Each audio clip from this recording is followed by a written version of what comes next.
Hello, everyone. Welcome to our first ever LinkedIn Live series. My name is Ben Conway. I'm the co-founder and COO of VNTANA. We're a 3D infrastructure platform that allows brands to add 3D capabilities across every step of the product lifecycle, from design and collaboration early on all the way to go to market. And we're powered by patented optimization algorithms that can reduce 3D file sizes by up to 99%. And with me today, I have a guest that I'm very excited about, and the only person that I wanted to join me on this first LinkedIn Live series.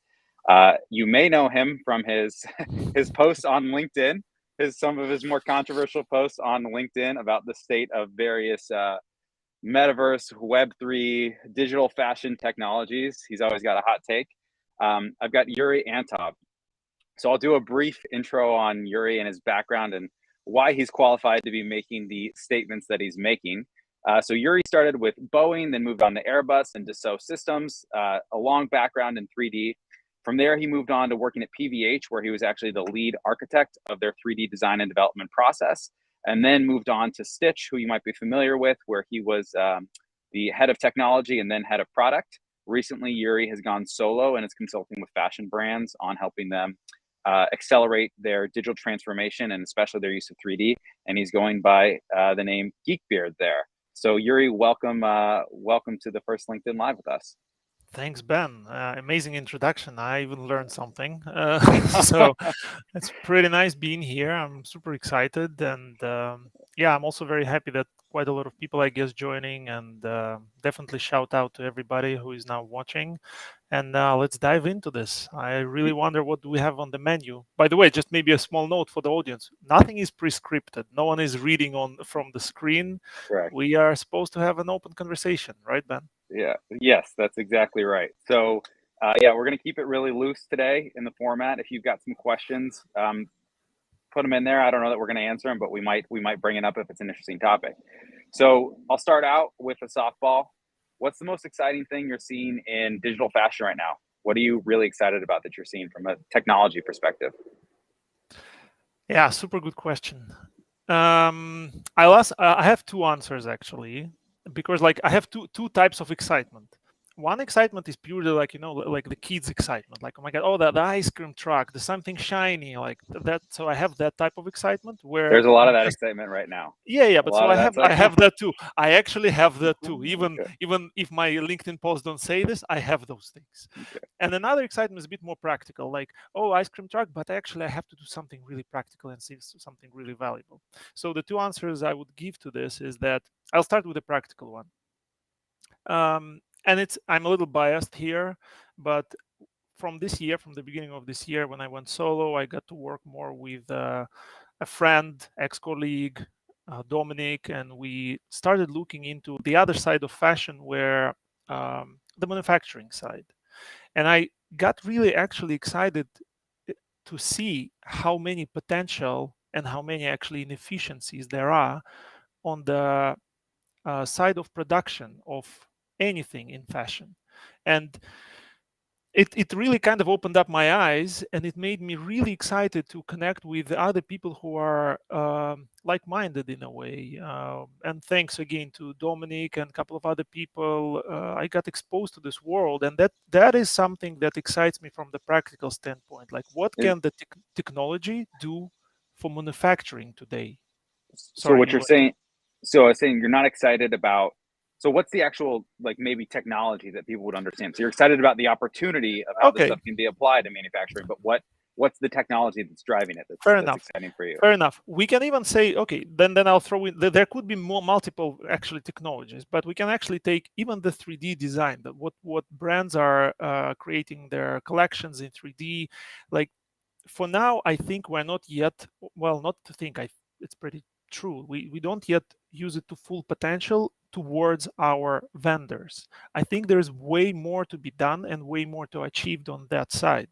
And getting a little closer to this world, it's obvious that the technologies like 3D do not only touch your product development within a brand, which includes, of course, communication with your vendors, but also on the production side, certain business models can change thanks to the 3D design and opportunity of creating garments digitally. So there is a lot that can be done there, and I'm actually practically excited for it. So if that answers the practical one, I'll quickly Well, throw in. Sorry. yeah, I got a quick question for that on there. So, like on the manufacturing side, because I think this is probably a question, because a lot of when brands are looking at 3D right now, sometimes you'll talk to people and they're like, "We're just doing 3D for looks." Like they're straight up doing it to get something that they can generate a render that will help them with selling or help them get a better idea earlier on in the process. How many brands are you seeing are actually able to generate tech packs of a sufficient quality that manufacturers are able to like, they're fully digital end to end. They're like, cool, I created this in vStitcher or Clo, it's gotten approved, then it's gone all the way to the manufacturer. Look at this, it fits perfectly.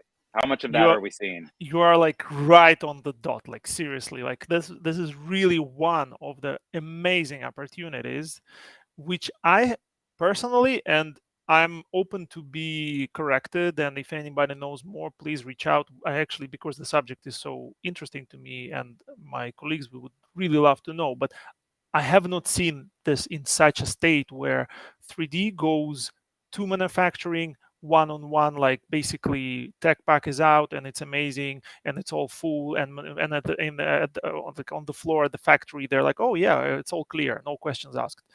That I have not yet seen, but yeah, very very open for hearing about some cases where this actually works. Do you think we're gonna, how long before you think we're gonna see that?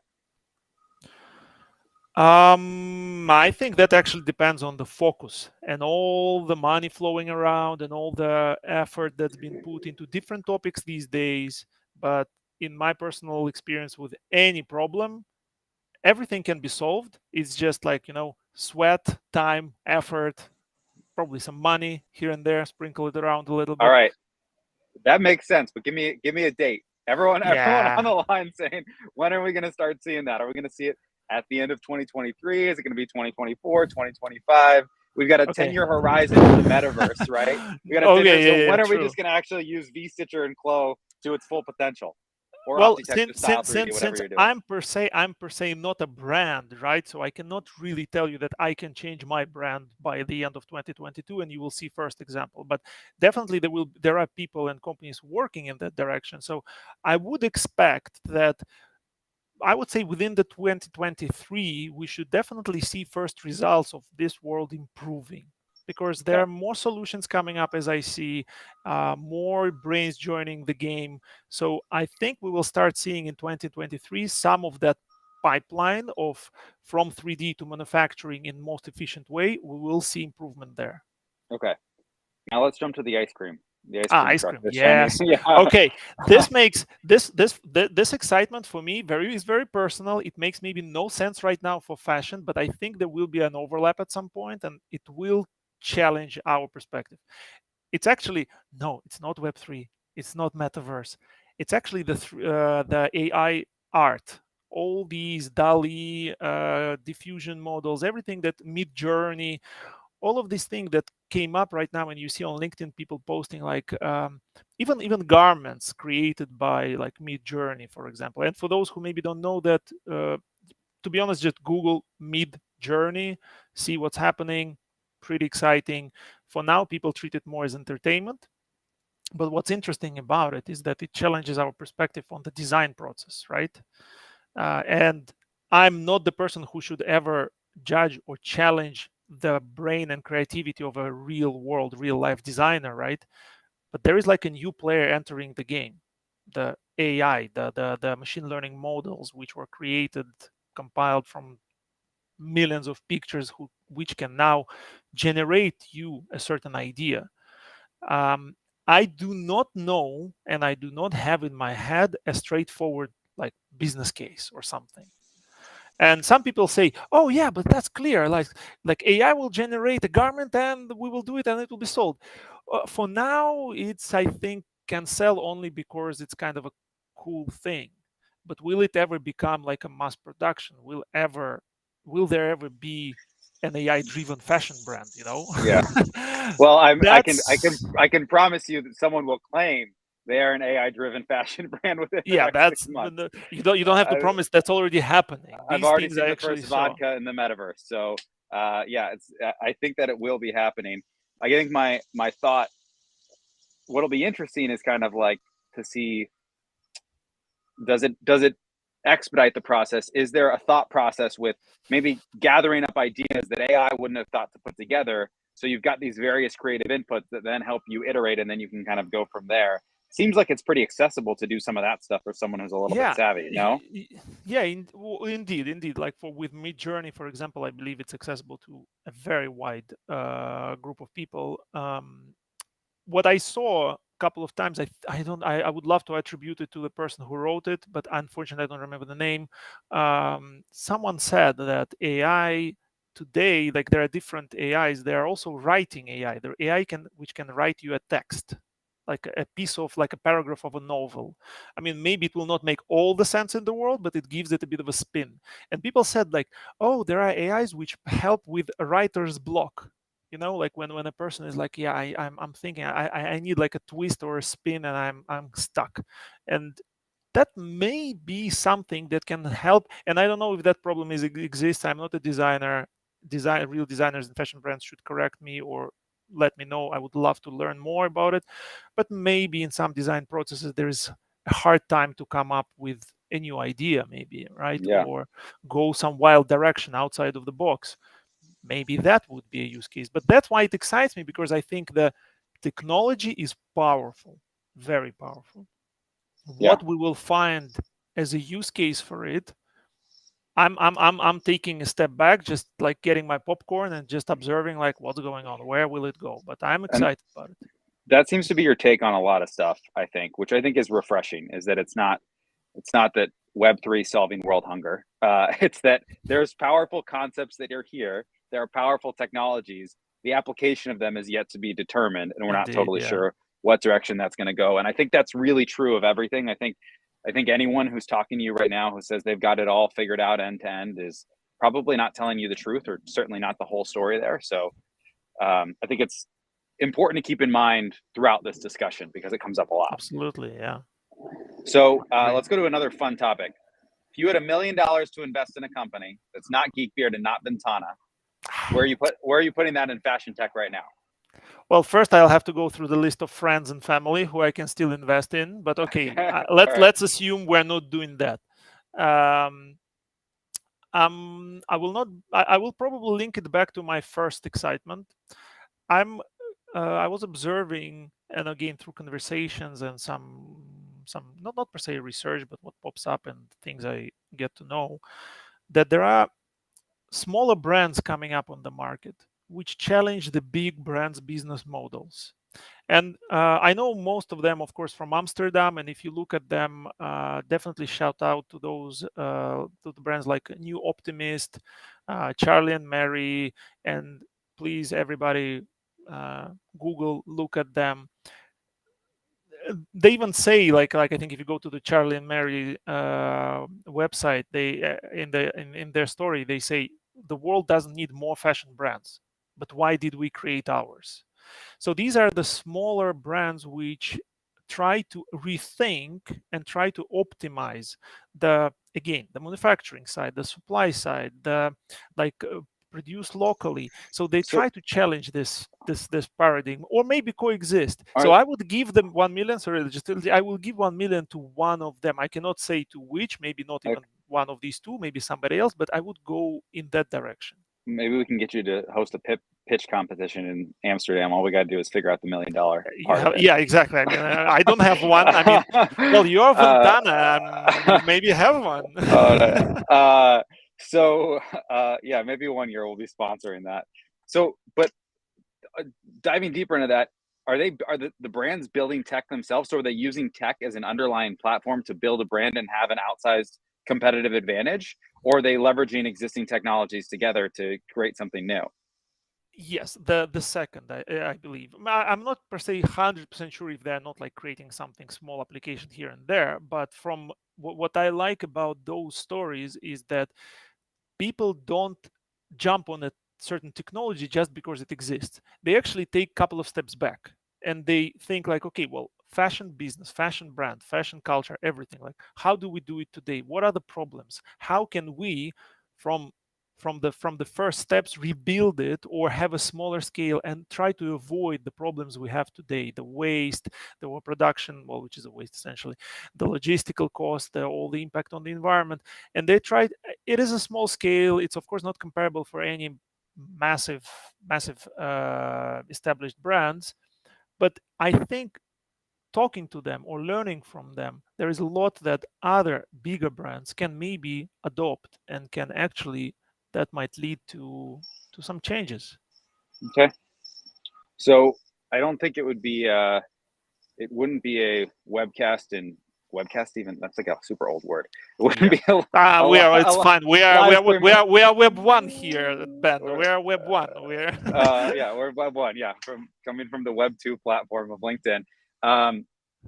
It wouldn't be a 2022 live stream if we didn't bring up the metaverse. So my question for you on this is, how much good or bad has the resurgence of the term, and I have to say resurgence because if I don't say resurgence, everyone's going to be like, metaverse has been talked about since 1985 and not whatever. How much good or bad do you think it's actually done towards furthering actual adoption of real technologies that can make an impact in fashion right now? I think it's not about good and bad. I think it's more like the focus. And I need to host a TED talk, I think, on this, because sometimes I talk to myself about that subject and I get very excited about it. But my point is that I think that fashion, generally speaking, and I don't want to offend anybody, it's coming from the good heart. It's a very vain industry, right? And generally fashion, like if we think of it like catwalks and everything, and the identity through your visual representation, the quality, like you want to buy good things, wonderful things, good looking things, etc., shiny things. So fashion has this, like fashion is prone to run after a next shiny thing before finishing something that they've started. And with metaverse, I don't like, we can also talk for hours trying to define what is the metaverse, and I'll be arguing and everybody will be arguing, but that's not my point. My point is like, it's fine, there's some new ideas, new concepts being in play, people are like experimenting, doing something wonderful. But I see that sometimes brands and fashion, they see this shiny thing again and they're like, let's run. And metaverse is very much linked today to the 3D, right? Like in most cases, like the 3D, we're not done with 3D yet. We have not yet finished and solved anything there. And to me, the analogy, I've been talking a couple of days ago with Hugh Clark, a great guy, by the way. Shout out Hugh if you are listening. And I gave him this metaphor saying that to me, it's like, adoption of 3D, it's like a group of people decided to build a house, and they started building a house. They laid out foundations, started on the walls, like etc. So like a lot of work, it's serious work, but at some point they got very tired and like, oh, it's difficult. Yeah, it is difficult. I mean, and one of them is like, hey guys, but I know that actually houses goes really well with a pool, and pool is fun. So they're like, oh, let's build a pool. And they dig the pool, they made the pool, and it's an amazing pool. It has like a water slides, the surfing wave. I mean, amazing. And everybody's in the pool. But the house is still like half built. So to me, this is it. Like, pool is the metaverse. It's amazing. It's great. And something amazing will come up in coming like years. I don't know when. But we still need to do right by fashion and by 3D and by all the digitization in fashion, so that these are all connected. You want the pool and the house together. Yeah. I'm a little bit more team house. I love the pool. I'll be in that pool with my floaty, with like, I mean, I'll be having fun.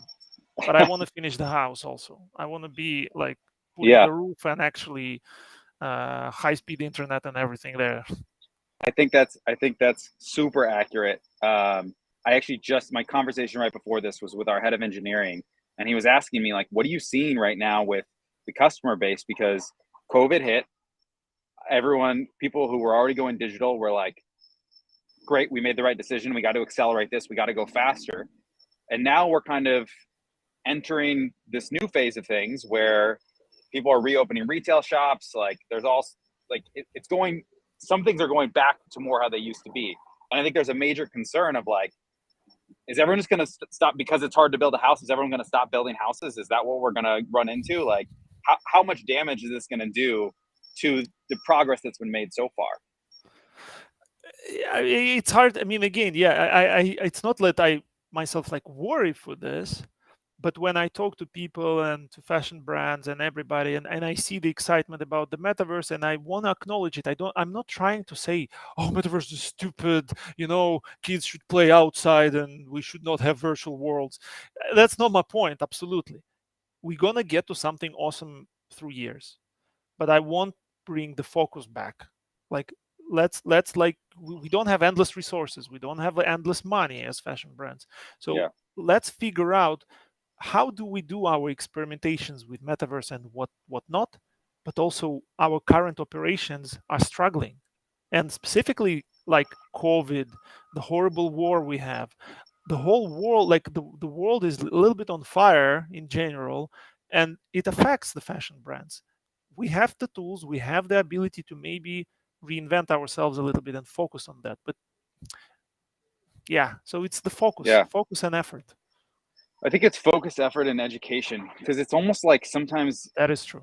my experience is like people are viewing a lot of these things as like they're mutually exclusive, which is not actually the case at all. It's uh, a strong 3D foundation will accelerate everything else you want to do in metaverse. Or let's Exactly. be real right now. Let's talk about gaming, because I think that's really it. I mean, it's like, should we just be? What do you think the attendance would be if I just said, "Hey, here we're gonna do the next LinkedIn Live is just gonna be on fashion and gaming," because it's we've taken Roblox, we've taken Fortnite, we've taken whatever, which is really where everyone's at if we're talking about it. I mean, what is it? Decentraland has like 998 daily active users or monthly active users, something crazy like that. And not to knock, again, it's not knocking them, but it's like, all right, what's meaningful for a brand? Not that. So, what do you think is going to happen with gaming and fashion? For that topic, I need a sip of water. Okay. Because I'm not trying to compliment myself, if it's a compliment actually. Not trying to like build my street cred here, but generally I'm a gamer from like early age till today. After this call, I'll eat some food and I'll start playing games. So when I see, and so my well, with gaming and fashion, there were many attempts, by the way, a lot, and many years ago. Prada going into Final Fantasy franchise, Louis Vuitton also playing with Final Fantasy virtual models. There was some stuff with Grand Theft Auto. Yeah, exactly, Yeah. But kind of carefully. Nothing was like too much, and nothing was per se breaking into the gaming business models. This year, well, not per se this year. I should be very careful naming dates because someone will say that it's been before. But Whatever. lately, Yeah.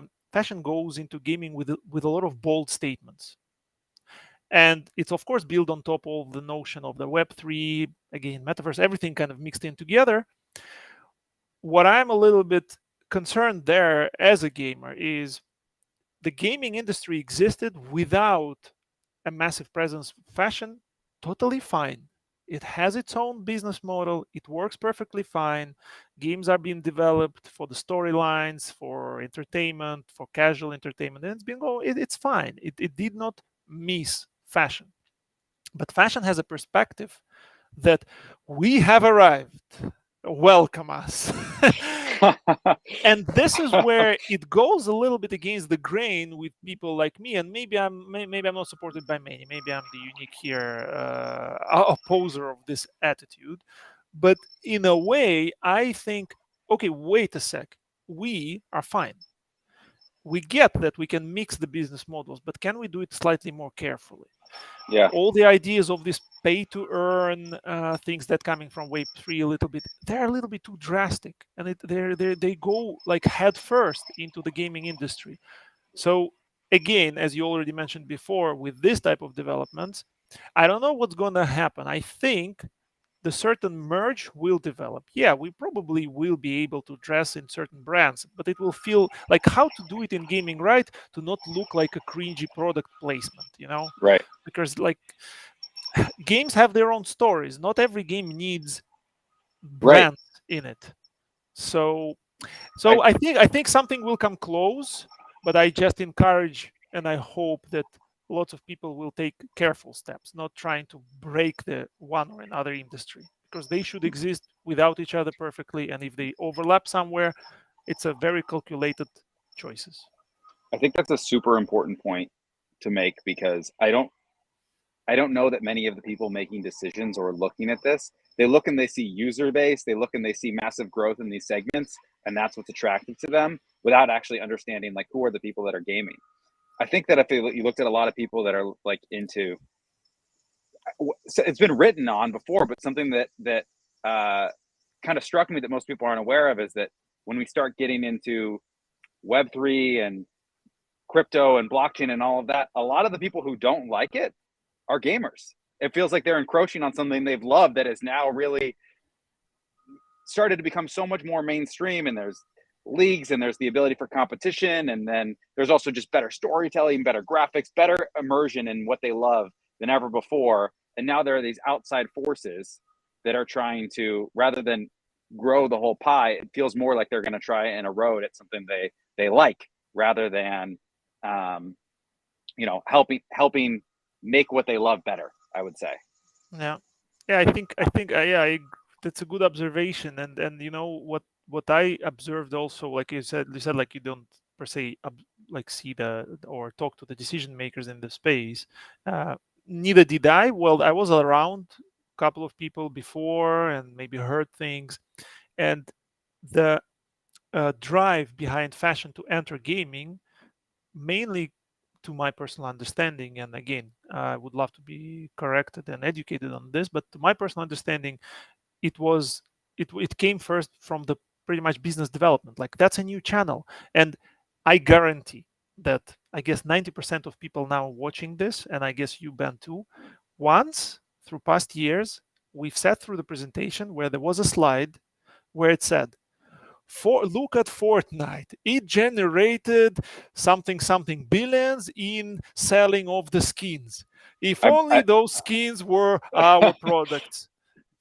I'm sure. I'm sure I've probably even presented that slide myself at some point I actually, throughout the I actually product of did. I Ventana. actually did. I think I think we've all been there. I think We've it's all done exciting, that. but yeah, we all might be guilty of doing some of that. But that Okay, is, but that is, but that is just to finish this. That thinking, like, oh, Fortnite sells skins. Skin can be the style. Style will be sold. We get royalty. We get rich. That's a very, I'm very sorry, and I again respect everyone's effort in this area. But I personally think it's a little bit of a shallow take on how these two industries can come together. yeah, I think what Roblox is doing with user generated content is super interesting, and there's a huge Yes, focus for them, and I think there could be some interesting things there. Almost like influencer generate. It's like brand collaboration with an influencer that's like understands the space, understands the audience. That seems like an exactly, opportunity to me. exactly. That's an Yeah. interesting one. Um, okay, let's get into some more. We talked about dispelling the myths of 3D fashion. So Totally. we talked a little bit about kind of where we are in the adoption curve of 3D fashion. Uh, I want to talk a little bit about where are we on virtual try-on, because it's probably 6 times a week that I get a question about virtual try-on. Maybe it's footwear, maybe it's apparel, and like let's get into where are we at? What are the blockers for it? Because like just to cut to the chase, we're not there. Yeah. we're not that close to being there, and there's a lot of questions that need to be answered about it. But what are your thoughts there? It's first of all funny you mentioned that, like you have you are quite often being asked about like whatever, I guess, collaborations or partnerships, I don't know, from your Yeah, standpoint on virtual try-on, because at the early days of virtual try-ons there were like not a lot of solutions, and that was an exciting thing to look at, and I had my doubts, I had my questions, but also some excitements. But then it exploded, literally exploded.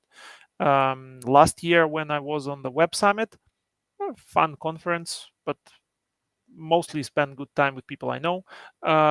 but I had so many people writing me through this web summit. Web summit is a conference in Portugal. I hope if someone doesn't know, it's like a tech conference, one of the biggest, well, biggest in Europe. I think it also claims in the world, but whatever. But so many people were writing to me in this internal app, can we demo you our virtual try-on solution? At some point, I became actually intimidated already by the technology, because I thought like, wait, there's so much diversity on these solutions that maybe I'm already don't know something. Maybe I'm missing something.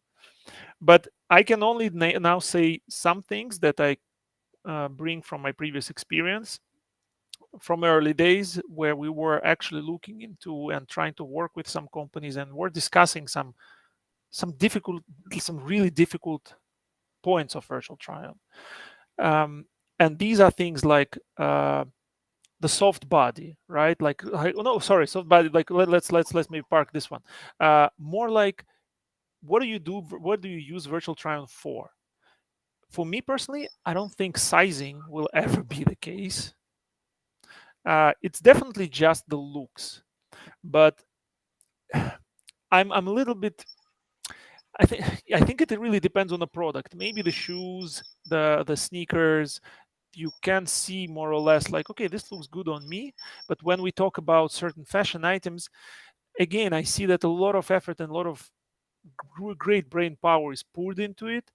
But I think there will always be a little bit of a challenge between the brands trying to really care for how their items are presented and look on a person. That's why they Yeah. do these photo shoots, and they really meticulously try to figure out how to communicate the the emotion essentially of the item, how to really Right. sell it to the customer, how to make customer believe that you will be a different person in this item. And when virtual try-on app comes, then the stakes are really high. You Yeah. really need to nail it. And I know that some apps and some solutions today are really doing great job, but it's like this kind of this chase. I don't know when we will reach Well, the quality with it that will really like resonate with I the I think real life feeling. I think your point of end use case is super critical. Like, is it for fun? Is it for higher engagement levels? Because you've tracked that when your product has higher engagement levels, you've got an understanding consumer and they're going to buy it. And that's part of it. Because there are brands that align with that. There are other brands where it's like fit is app. I mean, fit's important for everyone, but fit is super important with Yeah. specific brands. And so that could be a problem. Is it going to be the true to size thing? I think to your point, there's a lot of problems to solve there. Is it going to be devices? Because that's the other thing. I've talked to people talking virtual try on that are like, come to our dressing room once in an actual retail store, strip down to your skivvies. We're going to scan the body, and then you'll have that avatar, and then we'll be able to dress it as that avatar. And I think that Yeah. I think there's a few problems here. Like, number one, most of the physics data for these fabrics isn't ever coming out of Clone Browseware. Like, these things live, or I say Clone Browseware, I should be Style 3D, Optitex, wherever you're designing. The physics isn't coming out of the 3D programs, so you're just left with a mesh. And then you've got the mesh deformation, and you're trying to get some more information about that. And there's we're working with a number of clients that are looking at trying to get some more of that information. And the mesh deformation is based on simulations they've run over thousands of meshes to try and get it right. But the reality is, it's just kind of in the same way that you scale an image by pulling the corner, Just it's stretch scaling it. kind of, It just yeah. stretches it. There isn't really and there isn't that I've seen, there isn't a good answer to that problem that's using the real inputs that brands are putting into there. So to your point, I don't see a future for accurate virtual try on other than in entertainment purposes for quite some time in fashion. Yeah, unless there are two things you mentioned I really liked, and I would like to just add a little bit to this. So the hardware, I mean, Yeah. yeah, okay, going to the retail store, getting scanned, but also there are a lot of applications offering you the virtual try-on via the iPhone, or any mobile essentially, which is cool thing.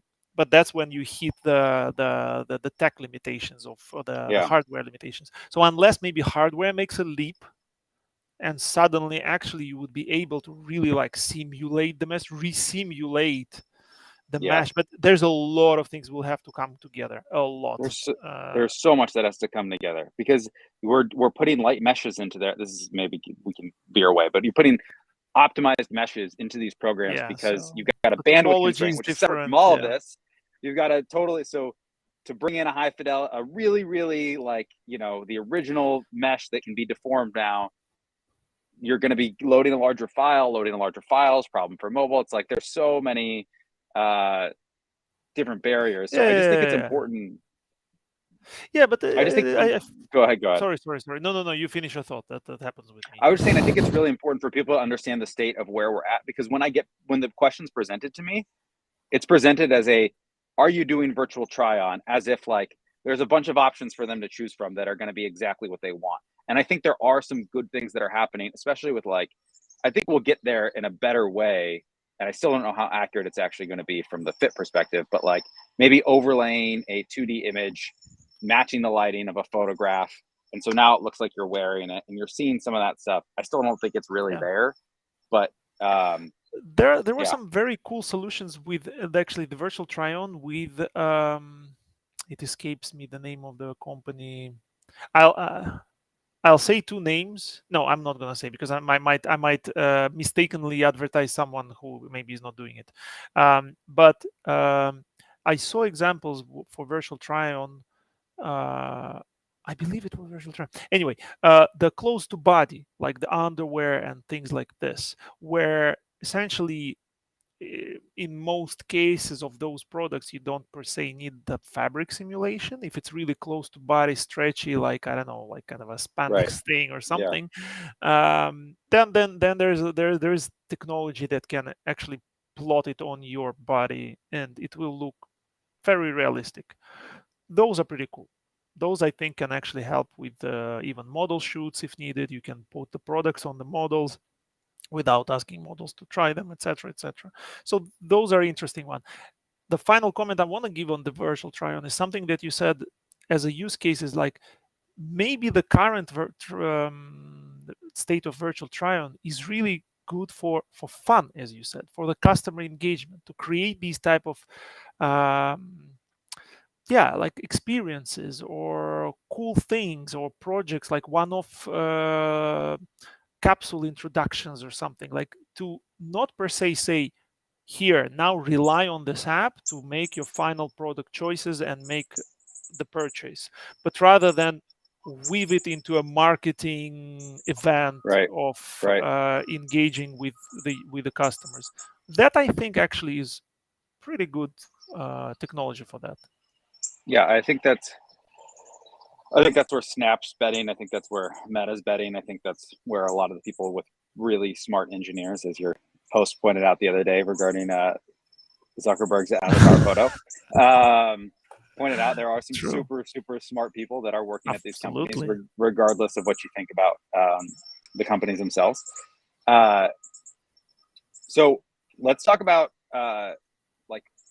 3D, scaling 3D fashion, and not just not PI apparel scaling 3D fashion, but what are and not just, I want to talk about the biggest barriers, but what do you think the true problems are right now from why aren't we seeing more of this stuff delivered? What are give me your top 3 biggest issues, and I'll give you my top 3 biggest issues that we're seeing in digital fashion right now. I'll say 3D fashion. I'll just give you one actually. And I think people, it's back to the house and pool analogy and all of this.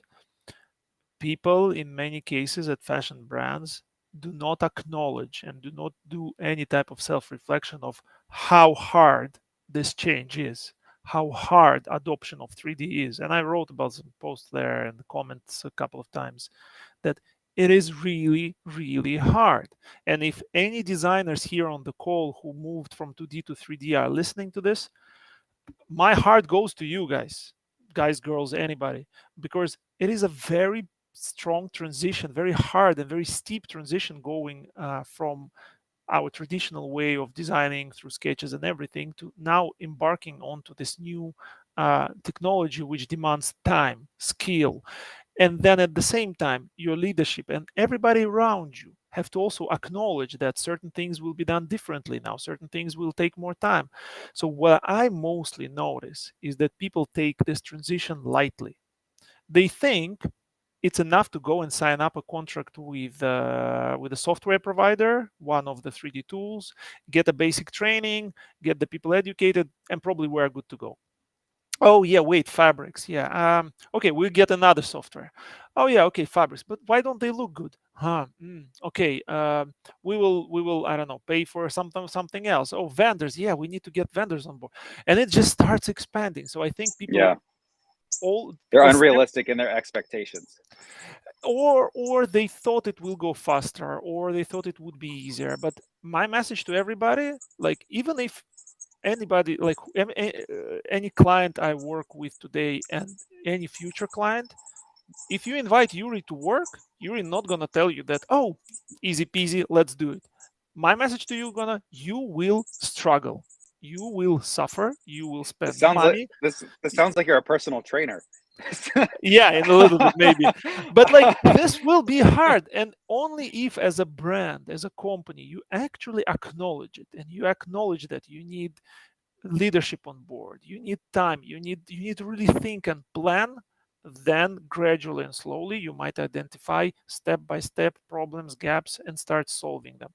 If you're going into 3D saying like, oh, I got the licenses, I hired two 3D Yeah, designers, they're gonna do it, you are up there's a for a check the ride. box attitude. Yeah, check the box attitude of we've got the programs, we've got the see I did what I was supposed to do for it. Well, I'll give you mine. I think that one of the biggest things that we encounter, because we're usually last mile of like trying to get someone's designed the product, it's been Absolutely. approved, now I want to go use it somewhere. The complete lack of understanding and education out there about the difference between real-time 3D and renders, and it is very, very different. So like all of the applications that we're talking about for the most part are real-time 3D. The beautiful images you have are renders, although you could use tools like Unity or Unreal to use a real-time engine to generate the renders. And that like fundamental lack of understanding from a use case perspective, this probably isn't adoption, but like I think that if they had more end use cases, you'd get more buy-in from leadership of like, wow, look at all this great stuff, look at how much 3D is helping us sell.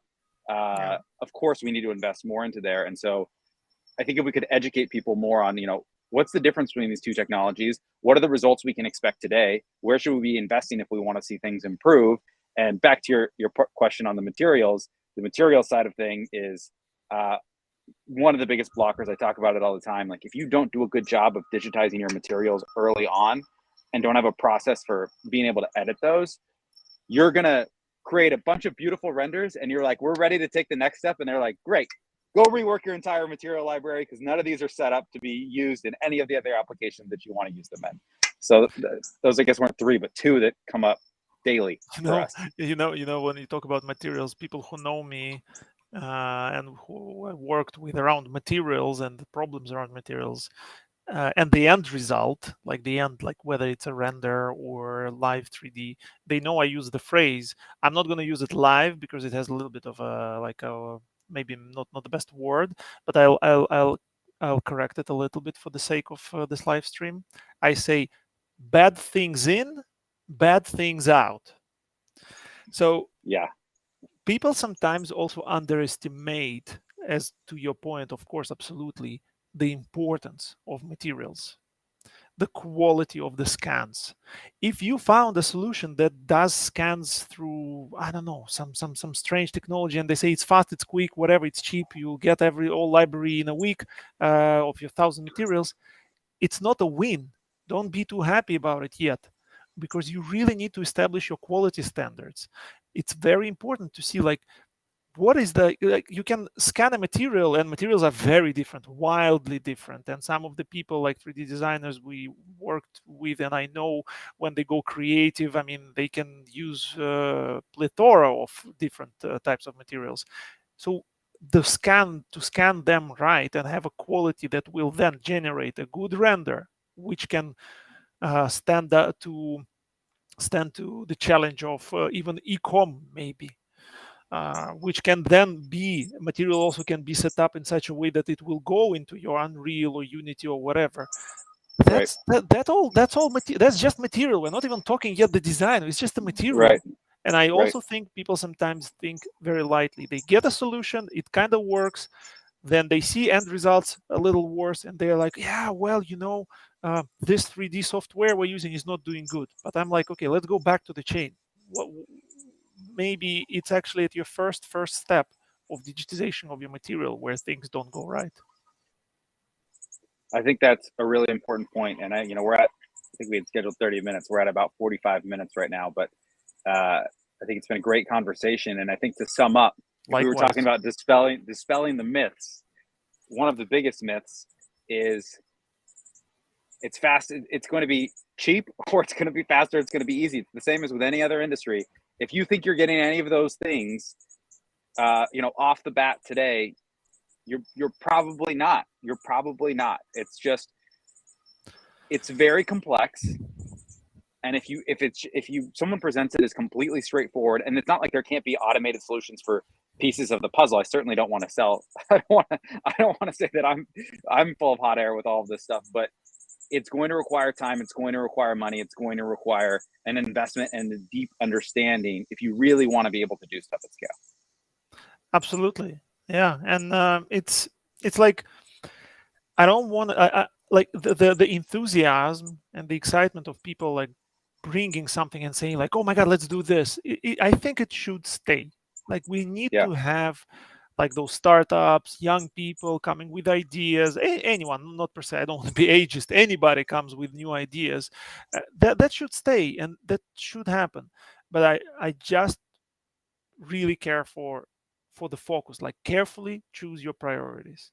And the new technology is very rarely is just one click of a button. And especially in the business models like fashion, where the timelines are very tight and there's a lot of things happening, a lot of like the multitude of seasons through the year. You are dependent on your offshore logistic partners, your manufacturing sites. There's a lot in play. So when you bring in a new technology, like you just like drop it into your operations, it will probably have a chain effect. And even if today you dropped it in, tomorrow it looks okay, with time you will start noticing that actually it creates more like annoyance, friction, difficulties. Probably you cannot pre-plan everything, but just don't give up. Like keep your focus, and even if it gets harder, and even if you think, oh my god, we've burned so much money on this whole 3D, what are we doing? Let's just buy pencils and paper back. I mean, that was cheaper. uh, don't give up. Yes, the pool is waiting. The pool is waiting, cocktails are served, everything is there, it's waiting for you. The sun is shining, but you have to have your house, you have to sleep tonight somewhere. So keep doing it. I think that's an excellent way to sum it up. Well, Yury, thanks so much for joining us today. Thank you all for listening in. We'll be hosting these more regularly, and everyone have a wonderful rest of the week. Thanks. Yes, thanks Ben, thanks everybody. Have fun, everyone.